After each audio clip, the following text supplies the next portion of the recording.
Assalamu alaikum. I'll be talking today about a gentleman named John Taylor Gatto. John is an American teacher and education critic from the state of New York. So in New York, he was an amazing teacher, and for 30 years he taught at various schools. Even he won the New York State Teacher of the Year Award. But after 30 years of teaching, he decided to quit. So why did John decide to quit teaching? And what did he say about why he quit? John said that the education system that we have today, that we consider education, which he calls mass schooling, this form of modern schooling is harmful for our children. It's hurting our children. And it's extremely bad for them in many, many different ways. So he spent the last 22 years advocating what's wrong with the system, what's wrong with this education. And he traveled over 3 million miles to push his ideas. One of his books, and he's written a couple of them, has sold over 100,000 copies. Here is what a famous author and multimillionaire and guru has to say. This is a guru of self-help, widely known, Robert Kiyosaki. Maybe somebody has read Rich Dad, Poor Dad. So this is what Robert Kiyosaki has to say about John. He says, John Taylor Gatto has been a hero of mine for years. He has the courage to stand and to challenge an educational system that is obsolete and out of touch with reality. Years ago, he gave me the courage to speak out and write my books. I trust this book will give you the courage to speak out. So before I proceed further, I just want to tell you that we need to think outside the box in this lecture, because otherwise you will think I'm insane and John Taylor Gatto is insane. And because the education, what you think of education is completely different from what it is according to John. So everything you know about schooling is wrong. So I just want to go quickly, take a step back and look at the historical perspective here. Long time ago, we were hunter-gatherers. We were going around hunting, and it required a set of skills, and it required a kind of people that changed drastically when the first great wave or the first historical revolution came, which we can see as agriculture. So agriculture was the first major revolution which changed the hunter-gatherer into somebody who settles in a land and does a whole bunch of other kind of activities which he didn't do before, which requires a whole different skill set. It requires more politics, it requires more social relationships. It changed them completely. So it was a huge revolution when people moved from being hunter-gatherers to becoming agriculturists, farmers. So this revolution that took place was a drastic revolution. It can be considered as one big wave. Now, a second wave came after this, around the 15th century. There's no exact date, but the agricultural revolution was replaced by a new wave called the Industrial Revolution. This revolution caused and created a whole new kind of way of living, a whole new way of relating with each other, a whole new set of political realities and political understandings. And it created a bunch of new states. Now, this revolution took place in Europe, and one of the nations, one of the countries that rose up in this revolution was the state of Prussia. So Prussia was a very totalitarian state, but it was an industrial state. It was one of the new industrial states of Europe that was strong and growing. And it realized that it needed a new kind of people, Just as the way that the farmers, the hunter-gatherers had to be turned into farmers, the farmers had to be turned into something new. So they thought of what this new kind of person needed to be. This new kind of person needed to be submissive, obedient. He needed to follow orders. He needed to be dependent on others. He needed to be able to do repetitive, boring tasks all day, at factories and so forth. So they designed, one of the things they designed was a new education system, which John calls mass schooling. This kind of mass schooling for instance, includes, as you can see around us in the various classrooms, what does it include? It includes you sitting in your class, for 12 to 15 years with a bunch of other people. It's incarceration. It's like a prison, for our children. And it's designed to make us obedient, because we have to, take, notes, say yes sir, yes ma'am, do the homework, do whatever the teacher says, do the exam, study, all these things which we'll never really remember, after even the exam we forget, but it is designed was designed then to make very obedient and submissive people who can do boring, repetitive tasks, who are dependent, who are childlike. Because when you put a bunch of people who are children with children alone, then they lose the ability to grow, because you learn from your elders. When your elders are removed from you, and for 12 to 15 years you're going to be in a classroom full of kids, you will never really grow up. You will never really grow up if you are dependent on others constantly. And you can earn a living, but you're not being allowed to. That you're kept and treated like children for extended periods of time. So you must be thinking this sounds a little crazy or so forth, but this is how we train all the animals that we train. This is how we train dogs. This is how we train horses. This is how we train hunting hawks. To train a hunting hawk, what do? You blind it, right? You first blind it so it becomes dependent. Then it's easy to control. When it becomes easy to control, that is when you start training it. That is exactly what this system is doing to our children.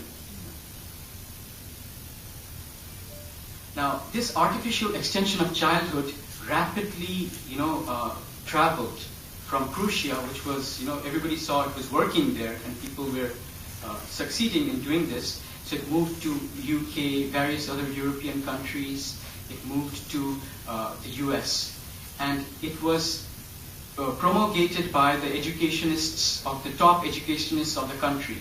For example, Edward Coverley, who was the head of teacher education at Stanford, one of the top people in the country.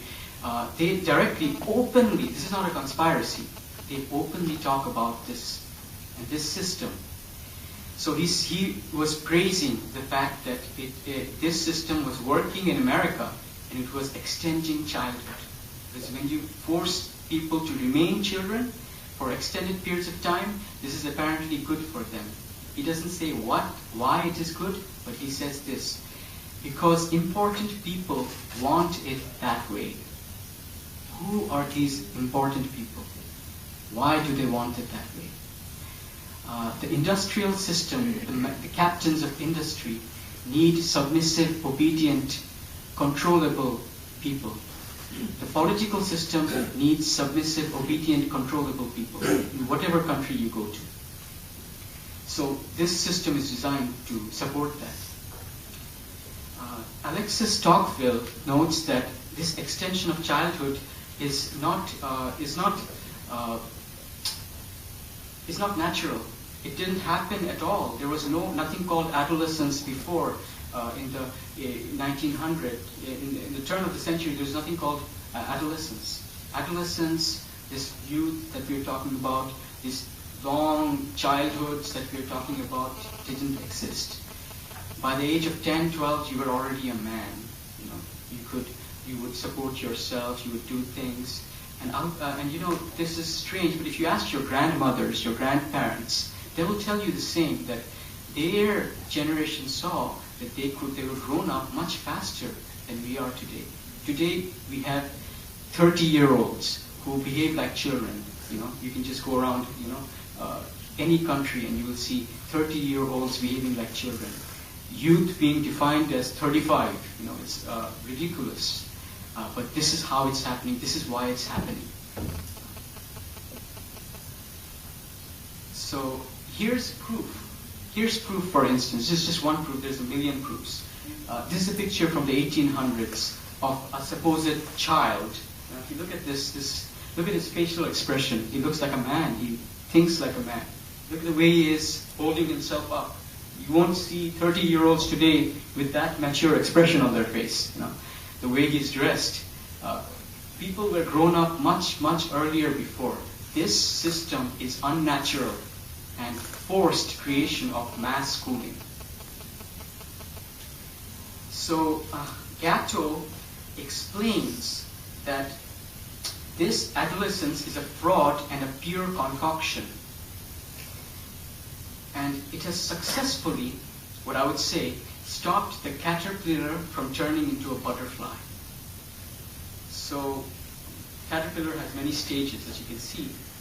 And what happens if you extend and hold in place one stage? Well, let me show you what happens. This is what in China used to call footbinding. In China, people used to think that small feet are beautiful. So they would put children, the young girls, into little wooden shoes, and they would force them to wear it. And in the end, their foot, let me give you a closer look, used to look like that. So if you try to hold something in place for extended periods of time, that is what you're doing. That is what you're doing to your children's minds, not even their foot. And this impact cannot change. If you open that shoe, it will stay like this. It will not come back to its original shape. That foot is damaged forever. Oh, thank you so much, Doctor. So this damage that we're doing to our children, which is forcing our children to remain children forever.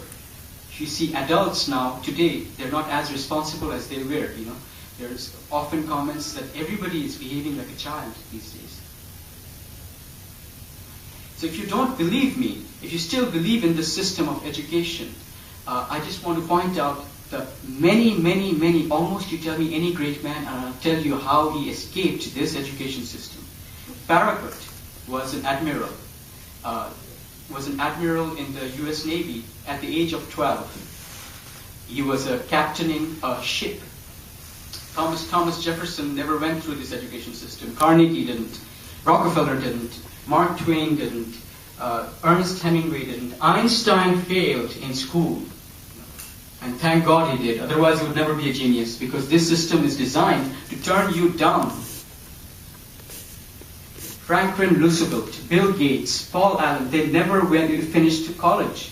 Steve Jobs, Michael Dell, Larry Ellison, Ted Turner, Will Fokker, Warren Ellis, all these people, Warren Buffett. Warren Buffett used to sell cold Coca-Cola door to door.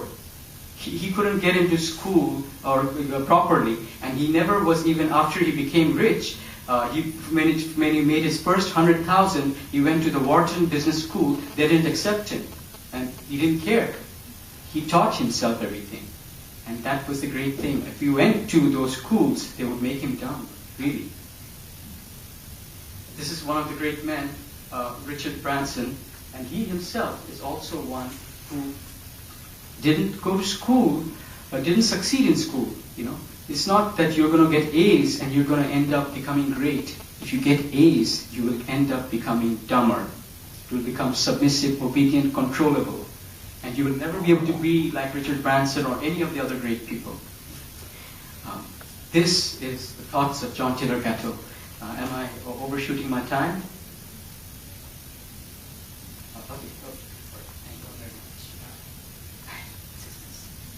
Conclusion. Okay, very nice. let me tell you a little story here. When Branson was young, he was 7 years old. His mother asked him, he was driving through London, and he asked him, hey, can you make your way home? So Branson said, yes, I'm 7 years old, I can make my way home. His mother subsequently opened the door and let him out. He had to walk all the way, all around London to find his home. And Branson notes that this was the defining point of his life. This is what made him independent.